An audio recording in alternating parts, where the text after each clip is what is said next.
Hi, Nikki.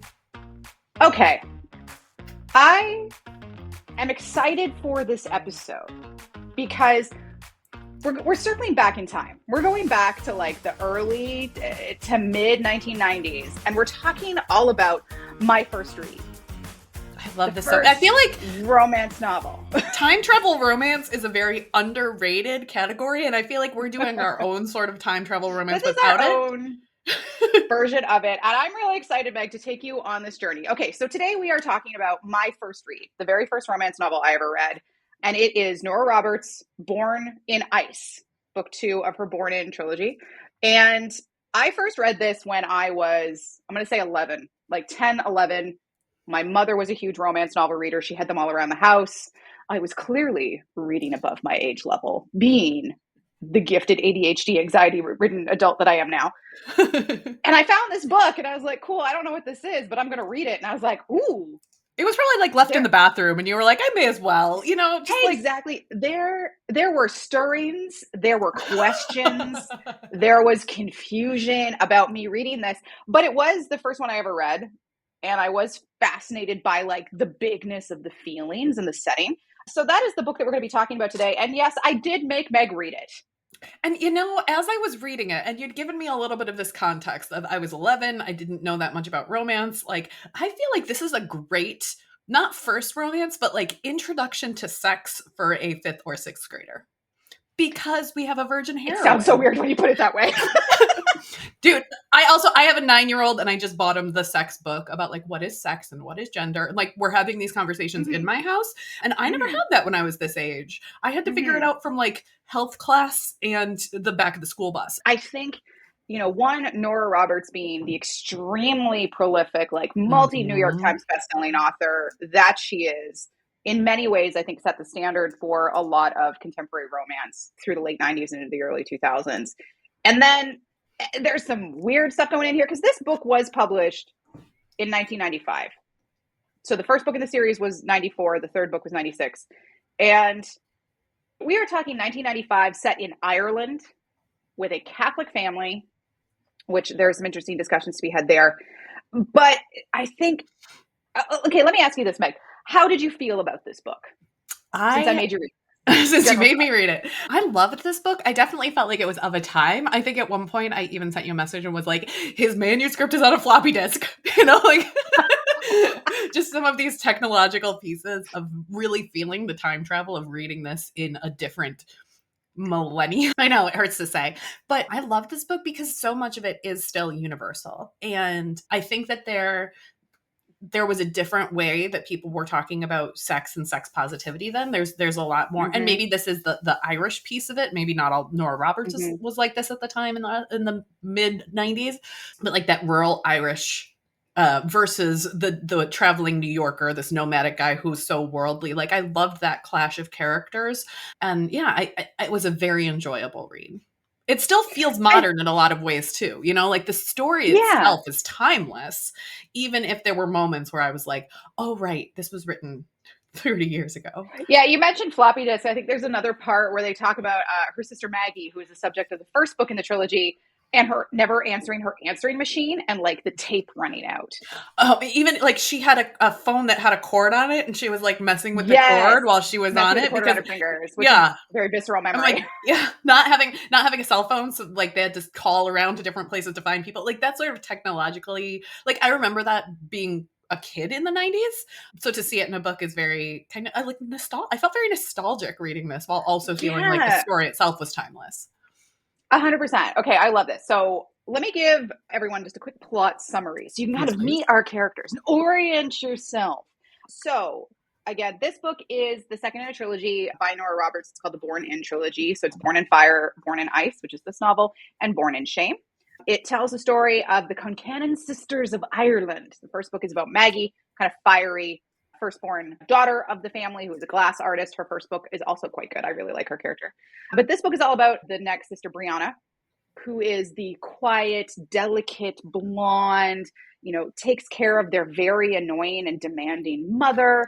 She runs a bed and breakfast called Blackthorn Cottage, which she was able to open after the events of the first book when her sister's glass artist, her pieces really blew up and she came into some money.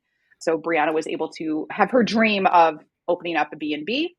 And our story kicks off when our heroine welcomes a guest, the gypsy world traveler, reserved man of Grayson Thane, world's best-selling like murder mystery author, who has come to Blackthorn Cottage for a couple of months to write his next novel. He needs like a writer's retreat. He wants to be away. And it's all about obviously them falling in love and her innocent kind of, I don't want to say naive, because I don't think Brianna's naive, but she's very sheltered in the way that she was brought up and the way that she continues to be raised by her mother and her father, who has died recently. And Grayson, who we will learn has a very tragic backstory in terms of how he was brought up and going through the foster care system and all the drama that comes with that. But they do fall in love. They have sex, which for Brianna is the first time, because there's a lot of subplots in this book. So many about a fiance that had left her, which we'll get into, I'm sure. Well, it's backstory, not subplot, but yes. There's so many things going on. I think I wrote down here, there's an A, B, C, and a D plot in this book, which is a little bonkers, but you know, we have a fun cast of characters. And one of the other kind of things in the background, in addition to the A plot, which again, Brianna, Grayson, falling in love, learning what love is, both emotional love, physical love, and what that means for both of them moving forward. You do find out that her father, who again recently passed, had an affair, which resulted in a child. So the B plot is also trying to locate their half sister. Surprise, her book is the third in the trilogy. Born in Shame, which I love. Born in Shame, yes. The C plot being they find a stock certificate of her father's and they're like, oh, what should we do with this? And then the B&B gets robbed, and it turns out there was a con artist involved in these mining shares. And then this random like D plot of Rogan, who is Maggie's husband from the first book. Her very rich, kind of elegant grandmother marries Brianna and Maggie's uncle Niall, who is just a hot mess. I love it. I will also make a little clarification here, because you said A plot is them falling in love, but from this is Meg the writer speaking, right? So from a structural perspective, I would not agree with that terminology. I would say A plot for Brianna is she's running it in and she wants it to be successful and she wants to be independent in the ways that she's running the inn, and she's tied to the land in a way that Grayson isn't. A plot for Grayson is he's a murder mystery novelist who is there for a short amount of time and he has to finish the manuscript. So their A plots for both of them are their careers. Their B plot is this overlapping, are they falling in love? And so there's a clash that's always happening between A plot and B plot.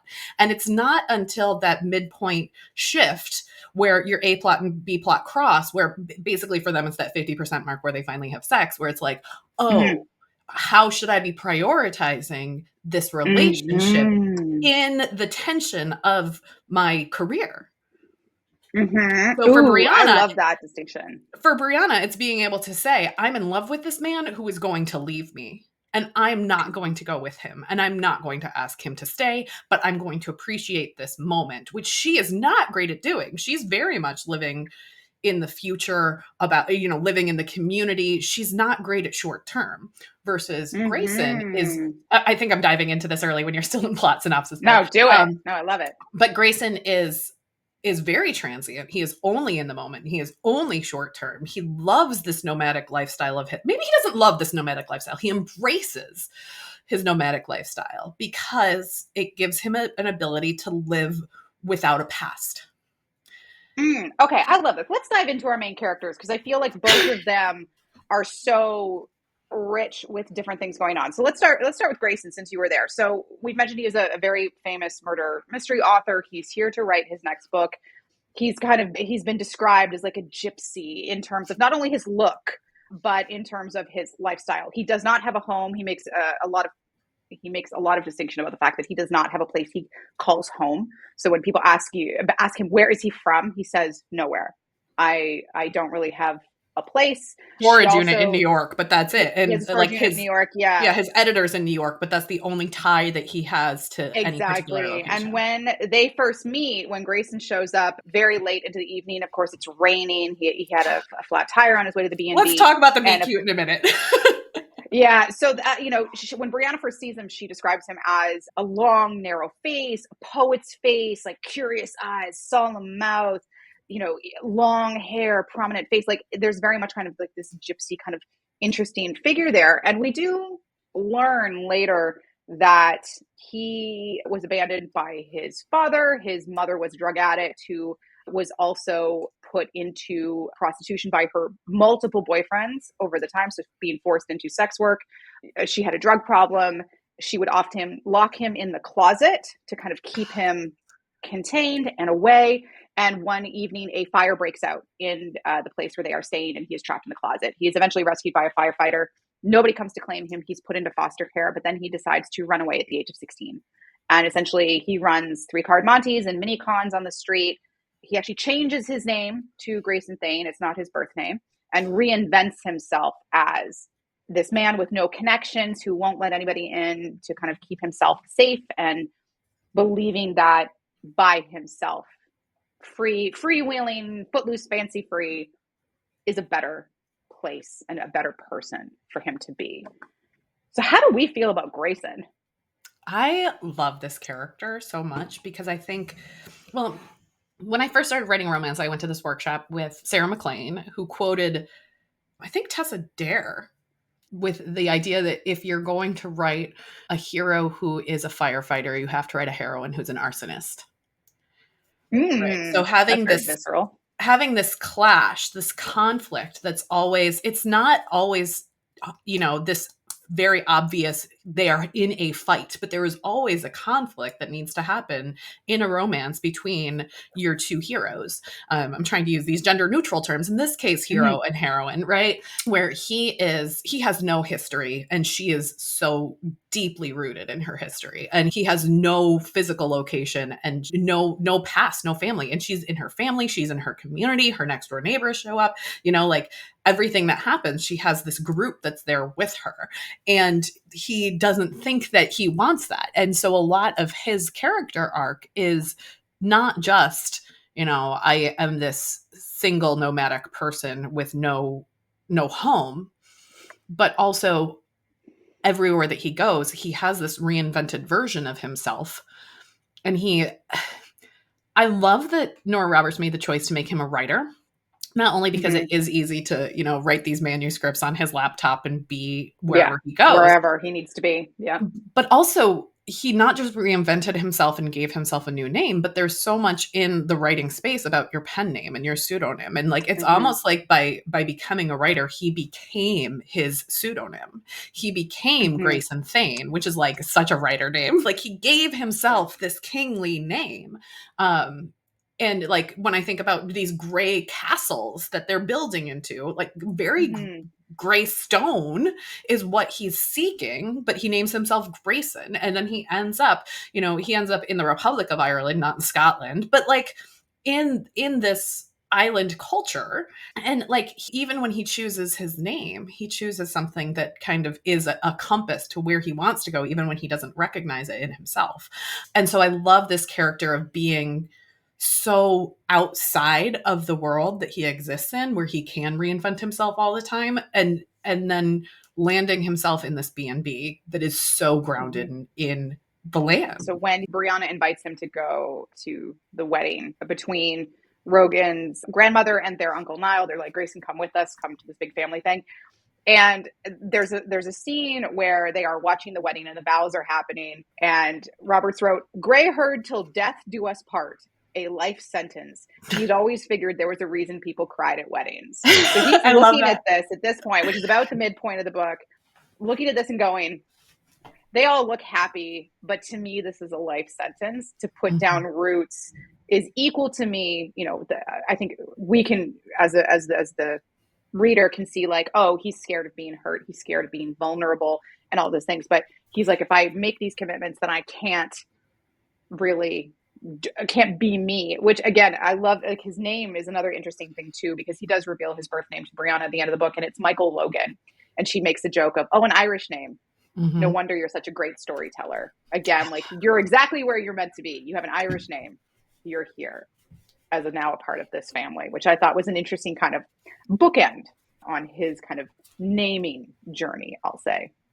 I love the correlation that you just made of like everyone else is there crying because it's such a beautiful thing, that especially this like Mm-hmm. senior couple who had Yes. these crushes on each other and spent a lifetime apart, and now they're able to finally be together like in their 70s, and they're still like a blushing bride even though it's not her first marriage, Yeah. and like everyone's so emotional Yep. about it, and he sees it as a life sentence. And that reminds me of the very beginning of the book. I'm going to say in the first 10% of the book, exploring the countryside on his own and starting to get his idea for what's going to go into the story of this book and what are the Mm-hmm. settings going to be, and he's immersing himself in this location, and he's walking up this like stone castle, and Mm-hmm. it says he might have been alone, not simply in this spot, but in this country, in the world.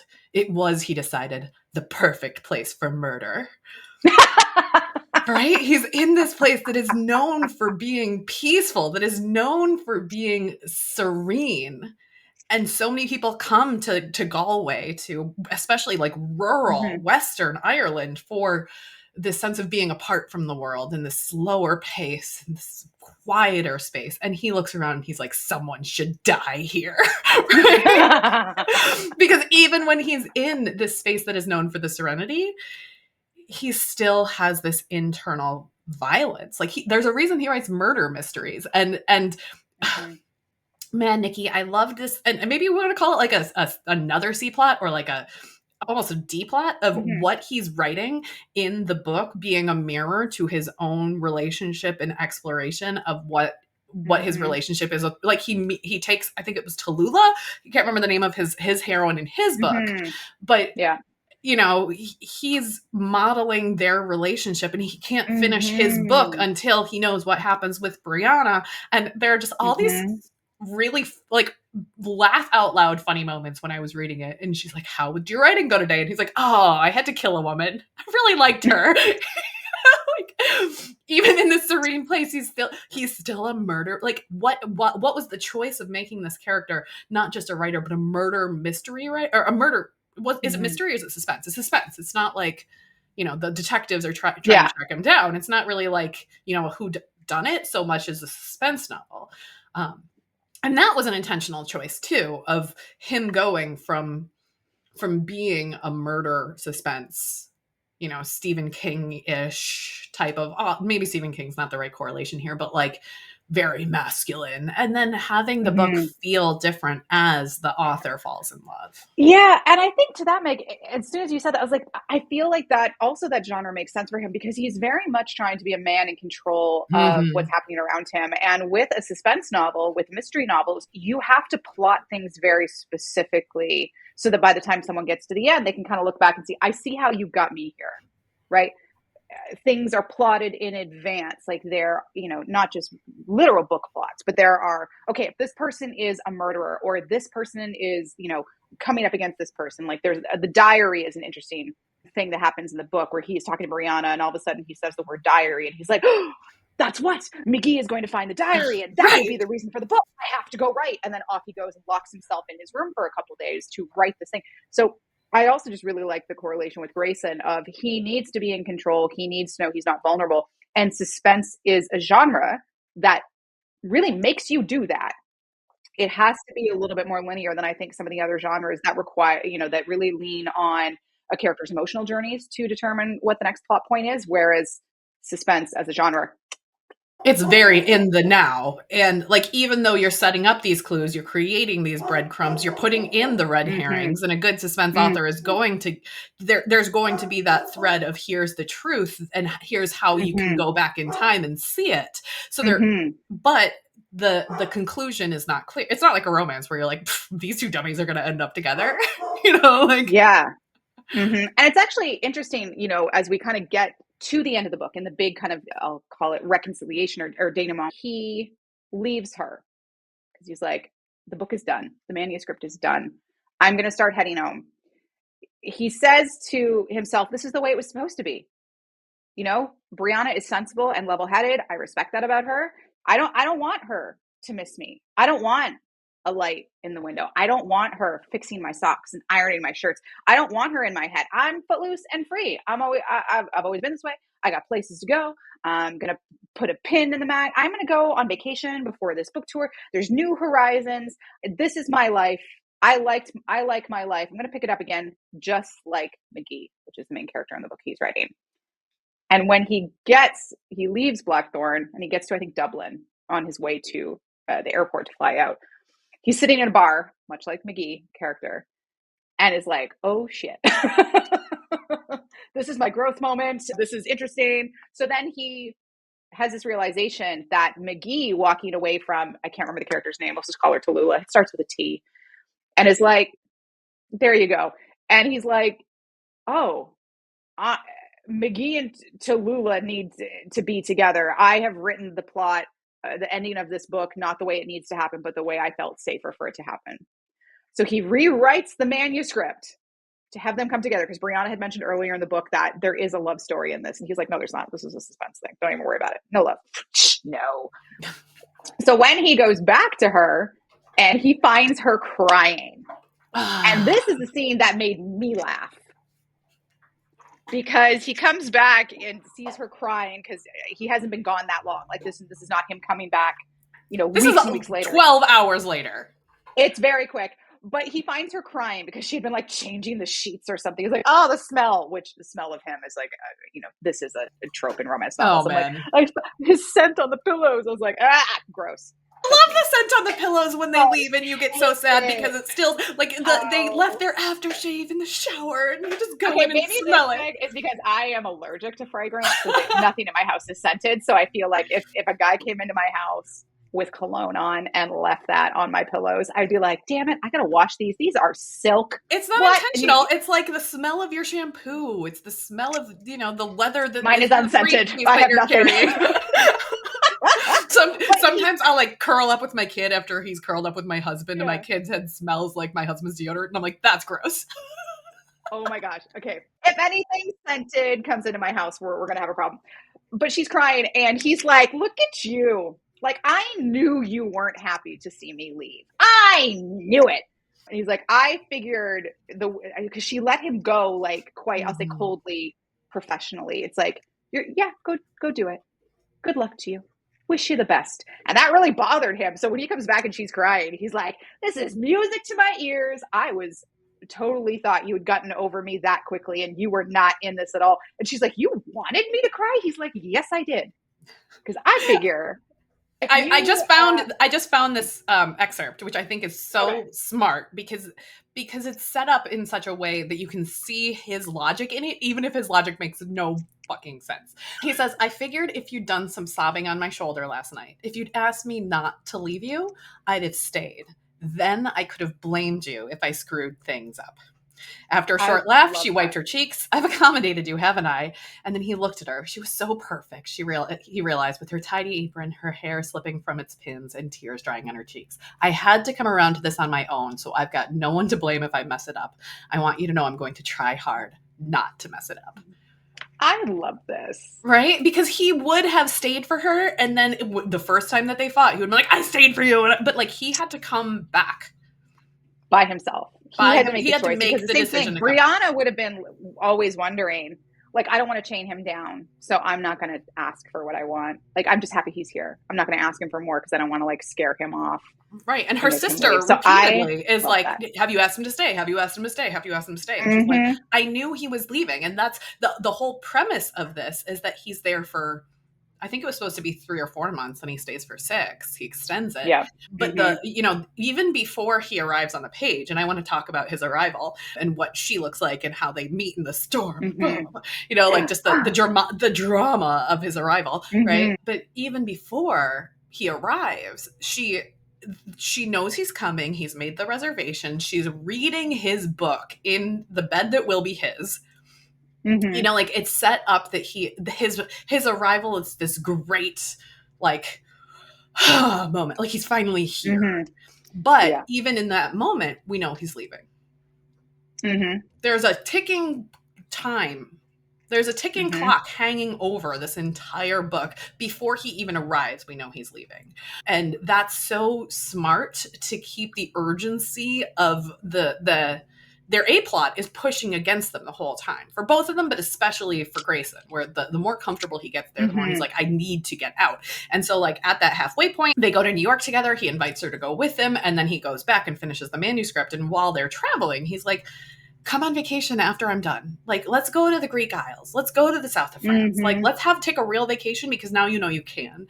But then when it is actually time for him to leave, she notices that he doesn't bring it up again because now he's scared. It's not theoretical, it's actual. And if he takes her with him, it's not even like he took her with him to New York, but this is the end of that ticking clock hanging over their heads. He can take her, he can be with her for the 6-month period. And as soon as that calendar page turns or that final page of the manuscript turns, like game over in his mind. Yeah, absolutely. Okay. I want to talk about their meeting. Like this meeting it feels to me more overwrought than the rest of the book. Like the way I read it is, you know, he's driving out to the B&B. He had a puncture, as he says. I got to start using the native terminology instead of got tired. Like I have a puncture, and he arrives to the B&B very, very late, past his estimated. You know, days early. He got on the road early. He's early, so she's not expecting him. But you know, it's like raining. It's dark, and she shows up, and Brianna's dog Con starts like barking, and it's kind of like hectic. And then she appears in moonlight in a nightgown. In a virginal white nightgown. He never says it. I'm sorry. Are we getting slapped in the face with symbolism here right now? And she's like, he starts talking about how like her scared and wide eyes and her beautifully formed jaw. And of course he arrived. Green eyes that tended to dream, long fluid limbs, oh my God, hair that held like quiet fire. Like it's just like he's a writer. Obviously he's probably gonna be flowery, but like there's a vision that's happening here. Overwrought. Yeah. Yes. No, I love that. I think this was perfect. She had this expectation of he's going to arrive on Friday around lunchtime, and I'm going to have some beef stew and soda bread ready for him, and I'm going to have his room ready. And then he takes her by storm. Like literally there's a storm happening outside, and that's why he can't see, and he's navigating in the dark. He comes upon this inn in the dark, and it's his safe harbor from the storm. But also like she's completely unprepared for the way that he barges into her life, and like her doors are all unlocked because she runs a B&B, but like he just comes in and there's some terror in her delivery. Because she's also just been reading his really scary book. Right. He says to him, I totally thought you were like a murderer coming in with a knife. Like you must be this really interesting human that you can write such gripping and terrifying prose. And I think from a storytelling perspective, like you need this big dramatic set piece moment of her at the top of the stairs and he walks in from the storm and he's dripping wet. Like there's something very, I'm using the term romantic in a nostalgic way of like this like big moment happening, because if he had just come in at noon on a Friday, like she would have been prepared for it. And the way that he walked into her life left her completely defenseless from this experience. Neither one of them was prepared. So I can just imagine that if I was shooting this scene in like film, it would be like, you know, like the big wide shot where you had him at the bottom and her at the top, like, and you have the lightning coming in. And, the dog's barking and she wakes up in a sweat and she goes to the top of the stairs 100%. And he sees her as this like ghost-like phantom creature, or, you know, like it's so beautiful. Which again is interesting because that theme of like kind of this ghost-like important figure also translate into the book that he's writing, because there is talk of like McGee, I think like a love of his had died and he was like recovering from this death. So the idea of ghosts, like personal ghosts, again, to your earlier point about the book he is writing, is very much mirroring his own journey in this. It's interesting. I personally don't love the narrative device of a character writing the story of the story we're watching. Yeah. Now in this it's a little book, trite. It's not exactly a one-to-one because it is a fictional novel that he's doing it. But I hate when you get to the end of the movie and it's like Little Women does this. It drives me nuts.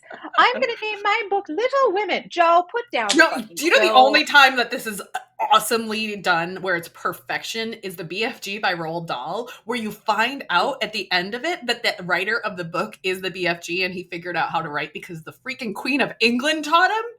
Yes. Okay, I have not read BFG. I will look at this, but again, we look at all these things, and it kind of, again, to me, so often it's very much like a forced device of either really trying to push this metaphor or the message of the book forward. And how do you do that? It's easy to do that in a book. We just make it the story of this, The or mirror, it's because right? they Like a had mirror no that they can idea look how to at, get into or it.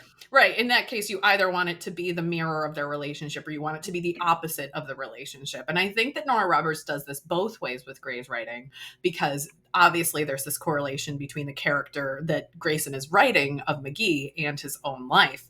But then there's also like a murder happening in there versus his own, relaxed. It's a metaphorical quiet murder, Meg. He's killing off the man he used to be and bringing to life the man that he wants to be. Again, it's a big dramatic, opening scene. And I think there's also a choice here, and I think that I'm sure I will harp on this a lot in all of our future episodes, but the choice to make the book dual POV gives the author some really interesting opportunities to choose whose point of view you're using. And, for the first couple chapters of the book, the introduction of the book, often that's your protagonist, where you start in their point of view.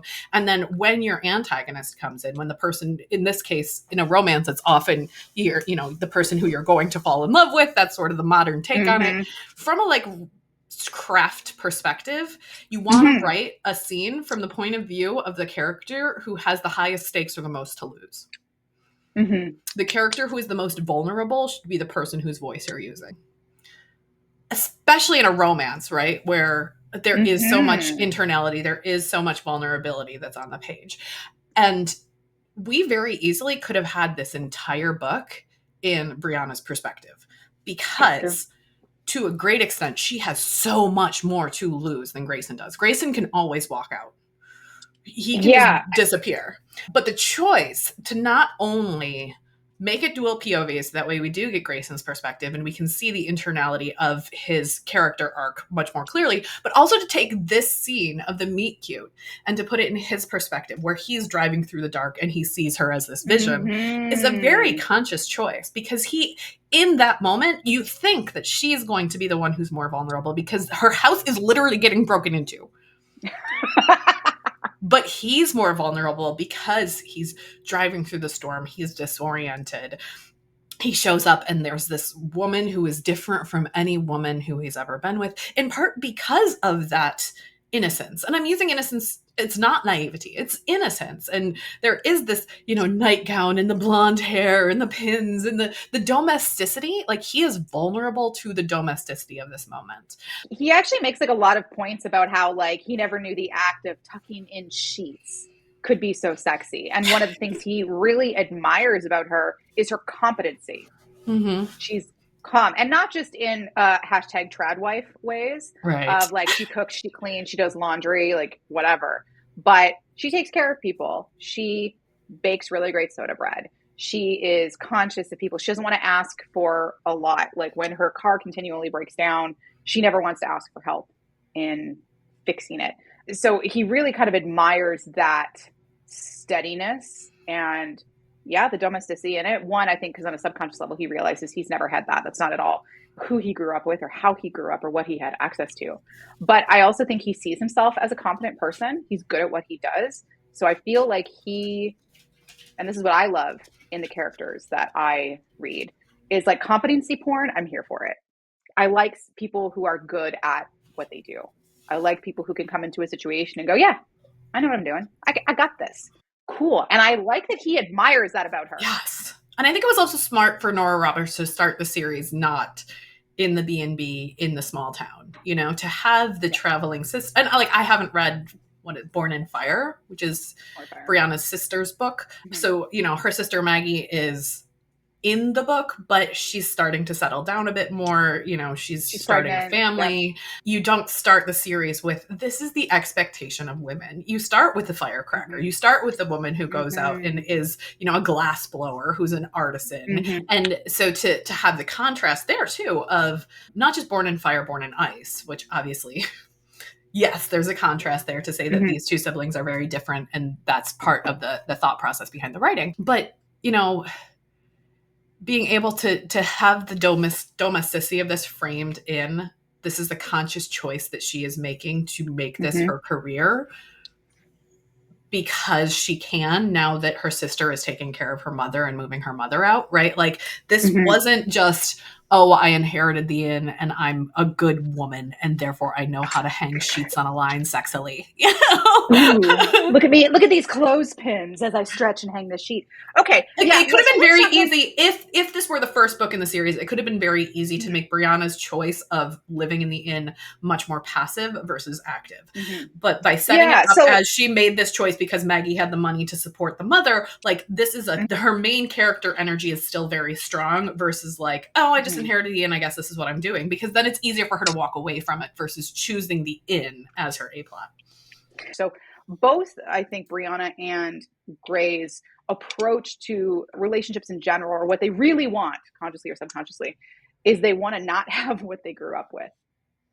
Brianna wants it completely different. She wants that love. She wants that relationship. She wants that family. Whereas Gray is like, I don't want any of that shit, because they both saw the bad part of it. So I do like that they also have kind of that opposite opinion in a way of, I had the bad shit, and Brianna's like, but I know that the good shit exists and I would like that, please. But Grayson's like, I saw the bad shit and I want no part of this. And No, thank you. I think also, in addition, like, Brianna had a mother figure who was a negative mother figure and she wants to become Mm-hmm. better. And then she had this Mm-hmm. father who was a dreamer who was always being criticized. And you don't know that from the start of the book. It actually starts with, before we introduce her mother, before any of this, she goes up in the attic of her, before Grayson appears, she goes up in the attic of the house and she finds these letters between her father's lover and her, not her father, but from her father's lover, about Mm-hmm. how much she missed him, but it was the right that it was Mm-hmm. also a choice of duty. Yeah. And I think that there's a spark that happens for Brianna before Grayson arrives, which is like, sometimes love doesn't result in long-term commitment, but it's still Mm-hmm. worth having, because Amanda's letters are saying like, I loved you and I'll always carry a part of you with me, even if we're not together. And that's before she Mm-hmm. reveals in the letters that she's pregnant with his baby. Yeah, I really like when they find out about this half sister who turns out to be named Shannon, after the River Shannon in Ireland, which is where she happened to be conceived. Which, like, Was thank on the goodness river. that they were in Galway at the River Shannon and not in Yeah. Dublin at the River Liffey, because Liffey is not a good name. And then can you imagine like being like a Saoirse Ronan, who every single time she's on a talk show, they're like, how do you pronounce your name? Can you pronounce this Irish name for us? And you're like, it's Mhm. Quiva. And you're like, how do we spell that? Like, that would have been a fun discussion to have. Mhm. But I think there's an excerpt from the book where Brianna is kind of reflecting on how troubled her house was. She also felt that, like, between her parents, she loved out of duty her mother. She loved kind of out of duty her dad, because her dad always felt closer to Maggie. They were more alike. So Brianna always felt second to Maggie with her dad and never felt first with her mom. So there's something that Nora Roberts writes, and she says about Brianna: in defense, she had always tried to keep her own feelings controlled, steering as far to the opposite pole as possible from the storms and rages that had served as her sister's shield to their parents' misery. Mhm. So yeah, and she's very much like, nope. So in many ways, both Brianna and Gray are really looking for control. She's like, I'm not going to be Maggie. I'm not going to be this huge, like, emotional damage that's going on. And But Gray is then, much in that same way. over the course of the novel, it, yes, she is still able to contain her feelings for Gray until the very end, when she falls apart when he's gone. But like, the way that she interacts with her family, she starts to step into the conflict that she'd been avoiding. She starts to speak up for herself. And I think that the shift happens for her when she realizes that her mother sabotaged her engagement, and she and her friend and her sister were complicit. And finally she goes and she confronts them. It's her first confrontation in the book. Until this, Yeah. in the previous book, she was very much a doormat. Now she's starting to have some of that, main character energy. She's driving her own plot. She's able to get what she wants. Even if she doesn't get the family, like, she's still in control. But the first point of her really advocating for herself comes when she confronts that moment of her past and confronts that crushed dream.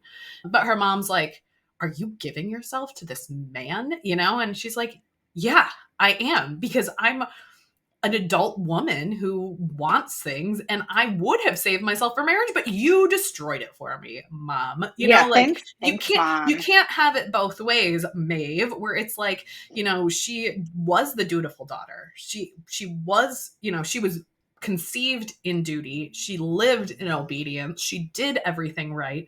And then her mom still destroyed her dreams of having a family of her own Yeah, I because said, what it was this all for? right. Like, why did I save myself for marriage if you're going to destroy my marriage? And so that choice of choosing Gray, even though she's not going to marry him, choosing him in the way that Amanda chose Tom, her father, choosing to have this be fleeting because having some fleeting love is better than not having it, even if she just remembers him after he leaves and, eventually he dedicates the book to her and that feels like it might be enough, like, but that Yeah. choice of prioritizing herself and standing up to, in a confrontatory way, to some of these people who have held her back and held her down, not just her mother, her brother, or not brother, her neighbor, her, like, she's finally starting to see herself as independent from the expectations that her family and her community have put on her. So she is able to be in a sexual relationship without having it be tied to marriage. She is finally able to travel without being tied to the land because she knows the community will support her. Like, there's a really big shift that happens in terms of her self-concept and her independence over the course of this.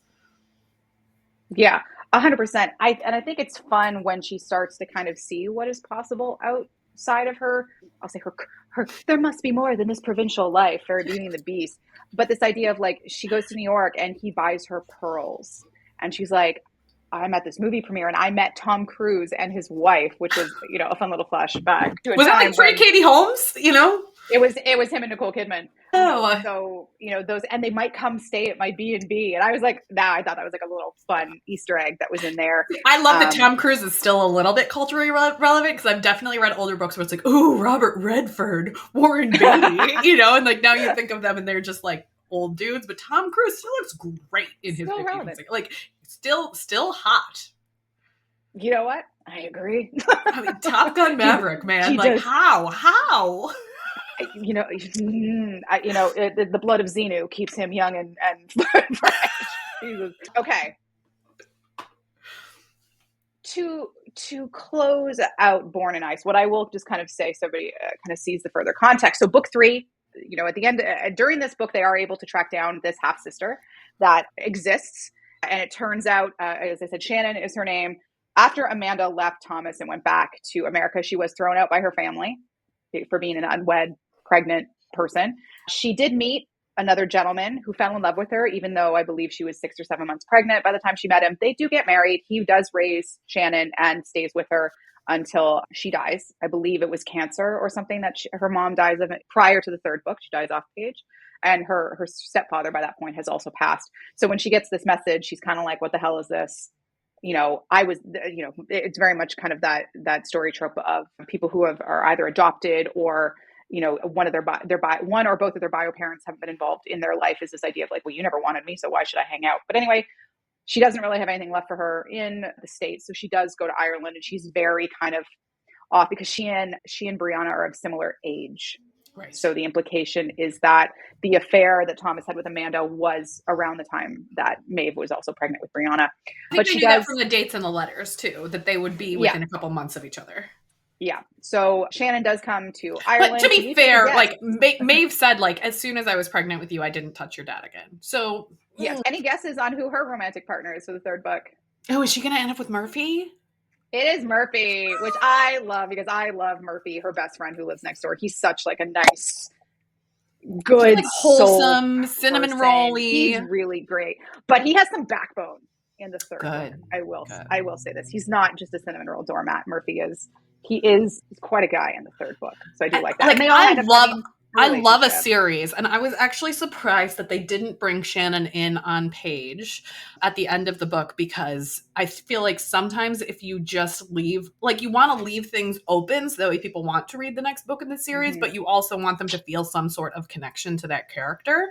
And you didn't get any engagement or, any conversation with Shannon.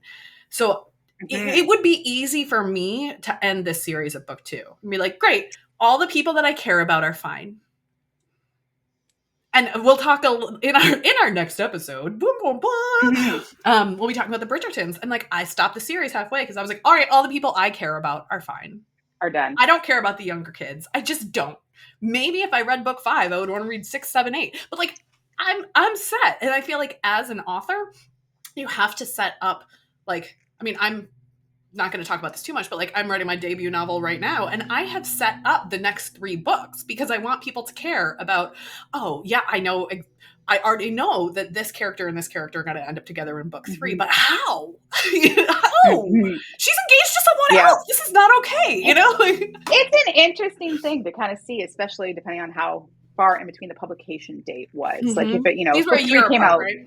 about a year apart. Yeah. Mm-hmm. So it is interesting, but that is kind of how the series wraps up. Now, of course, Nora Roberts does have many, many other series that are set in Ireland, both that she wrote before and after this. She is of Irish descent. She does consider herself Irish American.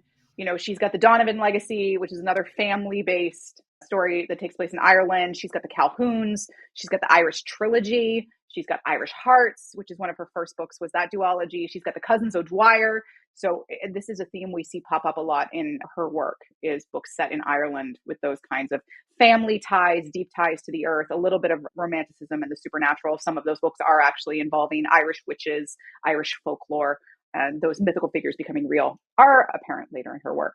But with Born in Ice, Meg, you've read the book. You've gone through it.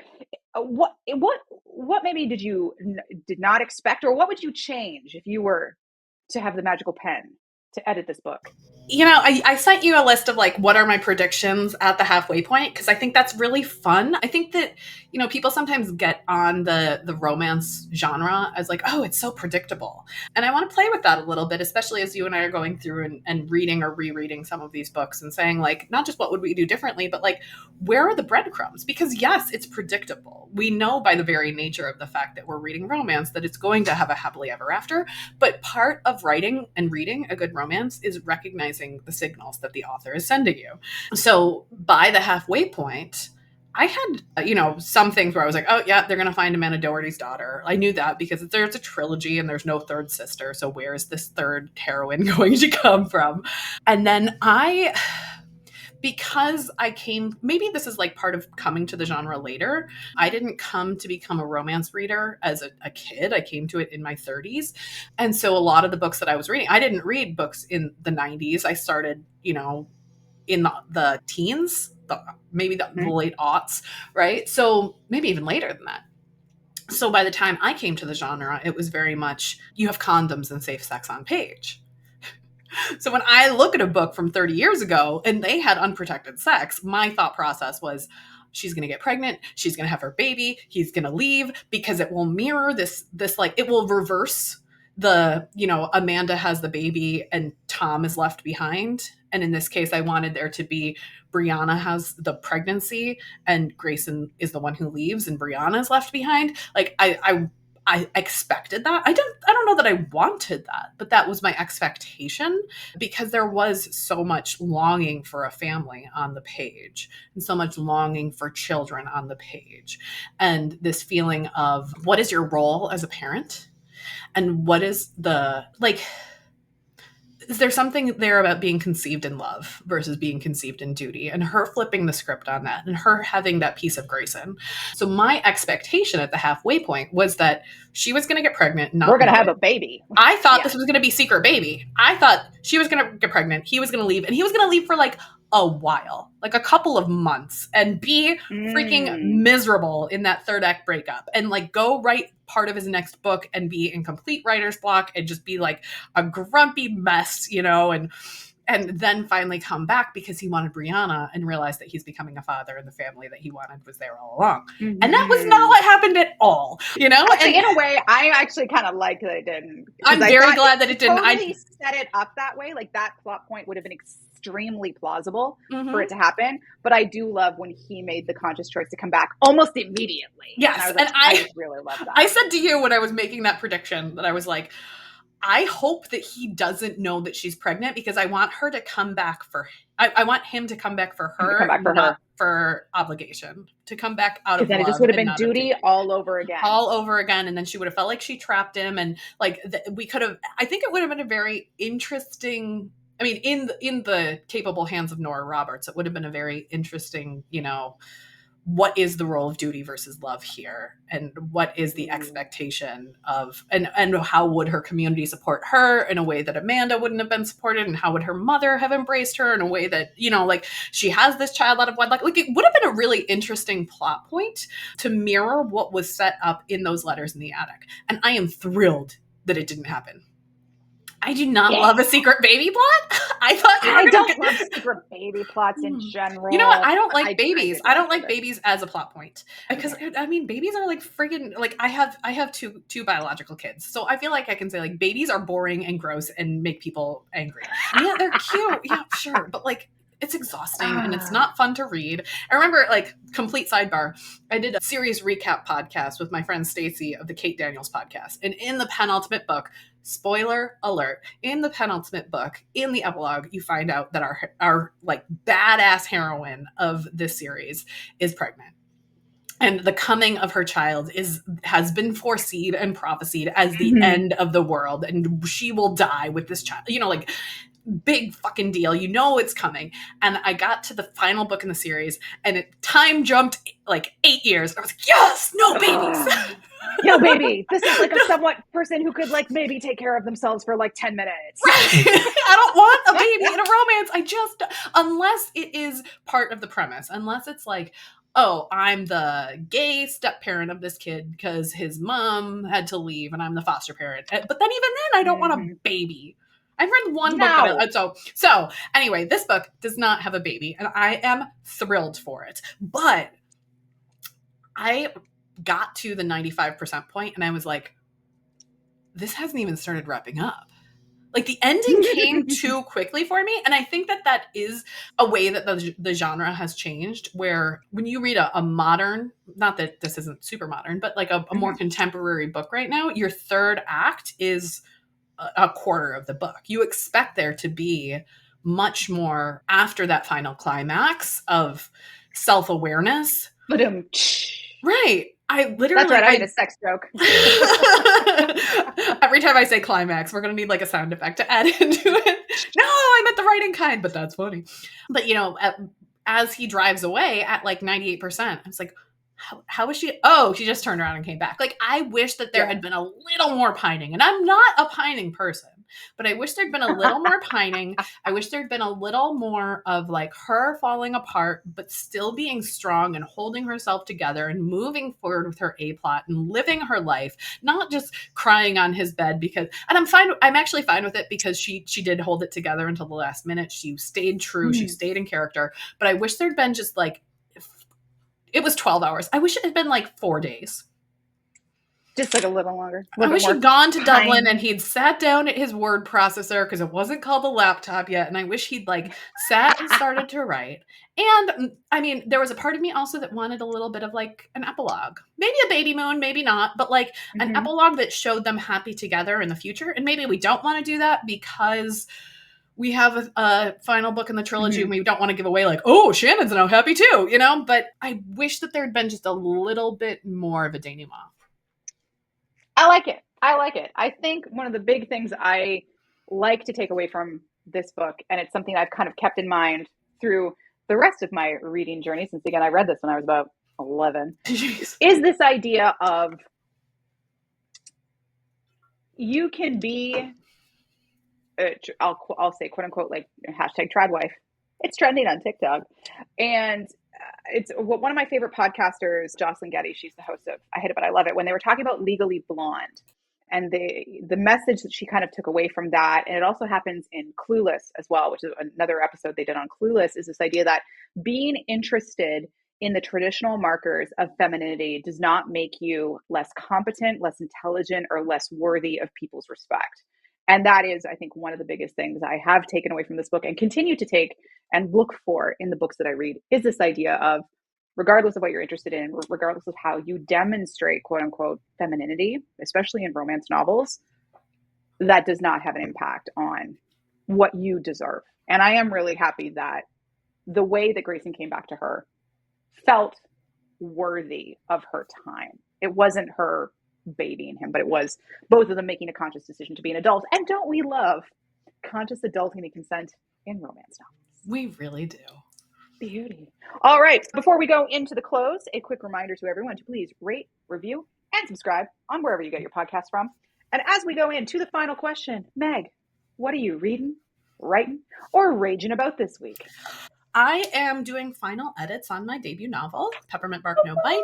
I printed out Coming to you in July 25th. I printed out the first 10 chapters of it yesterday and handed it to my very skeptical Enneagram 1 perfectionist husband and said, I don't want any commentary about what I've actually written, but I need you to find typos. And I handed him a red pen, which is almost like, I have had multiple beta readers read it. I have had a sensitivity reader read it.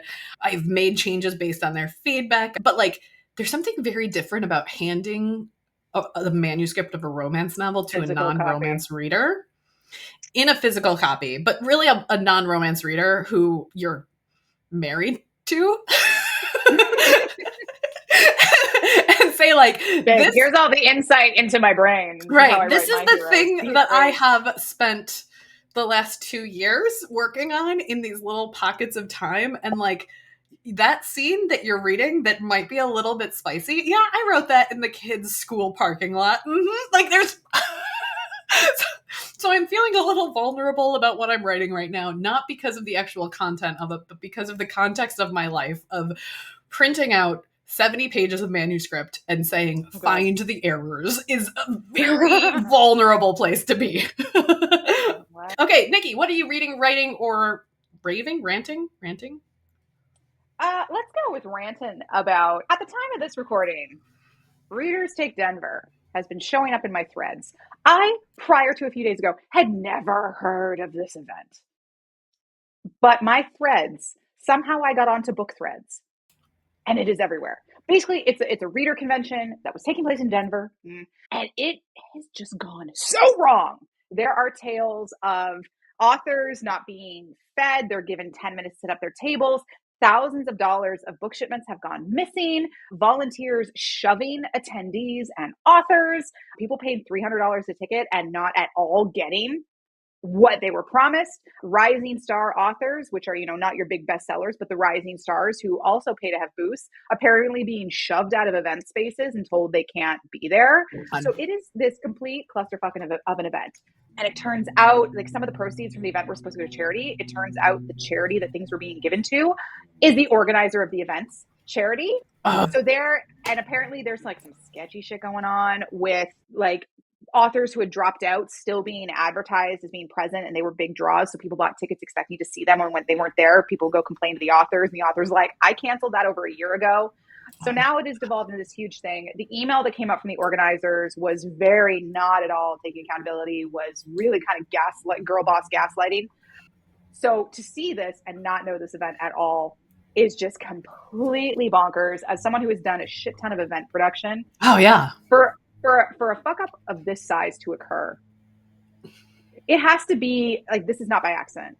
This is done on purpose for it to be this bad. There's intention behind this. There's malicious intent.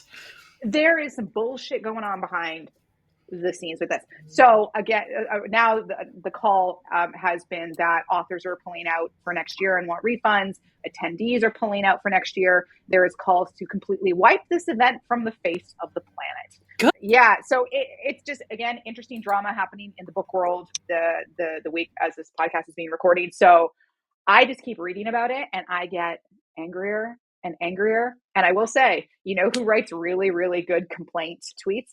pissed off authors. So it's very entertaining. I will also give it that. So that is what I am deep into this week. You know me. I as you're explaining this, there's a part of my brain that is like, wouldn't that be a really great romance premise? That one of the authors, the event organizer is the hero, and the author who's writing these angry tweets is the heroine, and she just rips into him. How amazing would that be? Enemies to lovers, and then they keep showing up at the same circuit, and they keep getting forced onto the same panels, and turns out they're not that different after all. Oh God, I love this. Meg, write this down. It's going on your book list. All right. Well, thank you. Expect it in 2027. The book list is already too long. Very much. I love this. To everyone for tuning in today, and we will see you on our next episode. Bye, Nikki.